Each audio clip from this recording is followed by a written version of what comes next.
नमस्कार, मैं खुशी और आप देख रहे हैं आरपीएस समाचार। आइए रुक करते हैं आज की बड़ी खबर की ओर। अप्रैल में इस दिन खत्म होगा खरमास। इस तारीख से शुरू होंगे शादी विवाह के कार्यक्रम। खरमास को मलमास भी कहा जाता है। यह 14 मार्च 2025 से शुरू हुआ था। इस दौरान सूर्यदेव मीन राशि में रहते हैं और कोई भी शुभ कार्य नहीं किए जाते। लेकिन चिंता की कोई बात नहीं है। अब 14 अप्रैल 2025 को सूर्यदेव मेष राशि में प्रवेश करेंगे और इसी के साथ खरमास का अंत हो जाएगा। पिछले कई दिनों से आपको शहनाई की आवाज सुनने को नहीं मिल रही होगी। ऐसा इसलिए हुआ है क्योंकि होली के बाद से ही खरमास शुरू हो गया था। इस दौरान कोई भी शुभ कार्य करना वर्जित माना जाता है। हालांकि अब जल्द ही शादी की तैयारियों पर लगी ब्रेक अब हटने वाली है। हर साल की तरह इस बार भी खरमास ने शुभ कामों पर थोड़ी देर के लिए विराम लगा दिया था, लेकिन अब वो घड़ी आ गई है जब घरों में फिर से शहनाई और ढोल नगाड़ों की आवाजें सुनने को मिलेंगी और आप घर बैठे या फिर बालकनी में किसी की बारात देखने का लुत्फ उठा पाएंगे। तो आज की इस खबर में हम आपको उन शुभ तारीखों के बारे में बताने जा रहे हैं जिसमें विवाह जैसे शुभ कार्यक्रम संपन्न होंगे।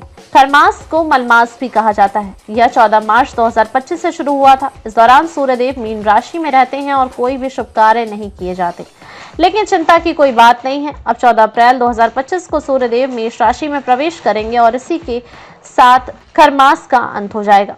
14 अप्रैल को होने वाली मेष संक्रांति सिर्फ खगोलीय घटना नहीं है, यह नए मंगल कार्यों की शुरुआत का संकेत है। जैसे ही सूर्य मेष राशि में प्रवेश करते हैं, मांगलिक कार्यों पर लगी रोक हट जाती है और विवाह, गृह प्रवेश, नामकरण, संस्कार जैसे आयोजनों की शुरुआत फिर से हो सकती है। आप भी लंबे समय से इंतजार कर रहे थे तो अब समय आ गया है। आप भी इन तिथियों में अपना मांगलिक कार्य संपन्न कर सकते हैं। खरमास के दौरान भले ही मांगलिक कार्य रुके रहे हों, लेकिन अब वक्त है दोबारा उत्सव मनाने का है। 14 अप्रैल से मांगलिक कार्यों की बहार लौटेगी और एक बार फिर घर आंगन में खुशियों की हलचल शुरू होगी। तो अगर आप यह तारीख तय नहीं कर पाए थे तो 14 अप्रैल के बाद का कोई शुभ मुहूर्त पकड़ लीजिए, क्योंकि अब कोई रोक नहीं है और फिर से घर में खुशियां मनाने के लिए तैयार हो जाइए।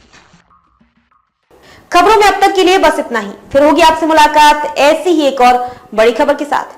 तब तक के लिए नमस्कार और देखते रहिए आरपीएस समाचार। ऐसे ही लेटेस्ट अपडेट्स के लिए हमारे चैनल आरपीएस समाचार को सब्सक्राइब करें और तुरंत नोटिफिकेशन पाने के लिए बेल आइकन प्रेस करना ना भूलें। अगर आपको हमारी खबर पसंद आई हो तो इसे ज्यादा से ज्यादा लोगों तक जरूर पहुंचाएं।